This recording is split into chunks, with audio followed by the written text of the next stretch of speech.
यवतमाल जिले के मारेगांव में खराब सड़क को लेकर विद्यार्थियों और ग्रामीणों का गुस्सा फूट पड़ा।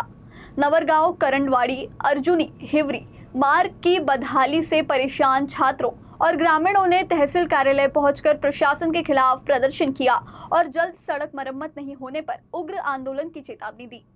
ग्रामीणों का कहना है कि खराब सड़क के चलते विद्यार्थियों की पढ़ाई प्रभावित हो रही है। इसके अलावा इस मार्ग पर आए दिन दुर्घटनाएं होने का भी आरोप लगाया गया है। प्रदर्शनकारियों ने प्रशासन पर बार बार शिकायत के बावजूद सड़क मरम्मत में अनदेखी का आरोप लगाया है। आंदोलन के दौरान छात्रों और ग्रामीणों ने सवाल उठाया कि सड़क सुधार के लिए निधि की कमी है या प्रशासन की इच्छा शक्ति नहीं है। इसके साथ ही आंदोलनकारियों ने चेतावनी दी कि यदि जल्द ही सड़क का काम शुरू नहीं किया गया तो तहसील कार्यालय को ताला लगाने सहित तीव्र आंदोलन किया जाएगा। गावकऱ्यांना तिथून रस्त्याने जायला खूप त्रास होतो। तिथं खड्डे, गार्डन वगैरे खूप आहे आणि म्हणजे शाळेचे जे विद्यार्थी आहेत ते येते तेव्हा पूर्ण त्यांच्यावर चिखल वगैरे उडवते, गाड्या कोठून टाकते गाडी चालवणारे, आणि गाडी कोठून न्यावं ते गाडीवाल्यांना नाही समजत आणि मुलं कोठून चालावं ते आम्हाला नाही समजत। मागणी काय आहे तुमची? आमची मागणी फक्त एकच आहे की आमचा रस्ता द्या। ह्या ज्या मुली बाहेरगावून खेड्यावरून येतात त्या माझ्याकडे बरेचदा चक्र मारत होत्या की काकू आम्हाला बरोबर जाता येत नाही, येता येत नाही, तर या रस्त्याचं थोडं नियोजन केलं पाहिजे किंवा काय केलं पाहिजे। त्या उद्देशानं आम्ही इथे तहसीलदाराकडे निवेदन द्यायसाठी आलो आहे, पण निलावर साहेब हजर नसल्यामुळे आम्ही दुसऱ्या तहसीलदार साहेबाकडे निवेदन दिलेलं आहे।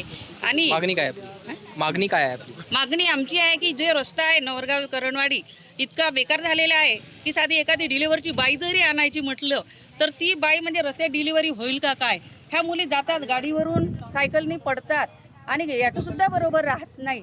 त्याच्यामुळे आमचं मागणी एवढीच आहे का हा रस्ता त्वरित बरोबर झाला पाहिजे। माझं असं म्हणणं आहे का सर हा रस्ता 2-3 निवेदन होऊनही या प्रशासकांनी म्हणजे या रस्त्याकडे लक्ष दिलं नाही।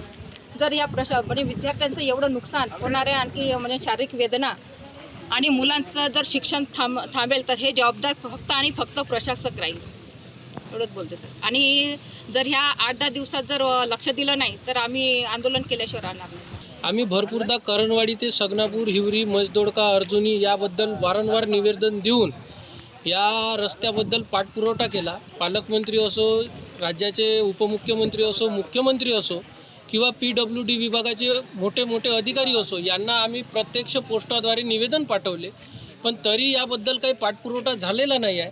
पण आज जे आमच्या गावात जे मुली शैक्षणिकसाठी येतात आमच्या पंचशील विद्यालयाच्या, त्या मुली बसेसने येऊन राहिल्या असल्यामुळे त्या रस्ता पूर्ण खराब असल्याच्याने ते बस बंद होण्याच्या तयारीत आहे।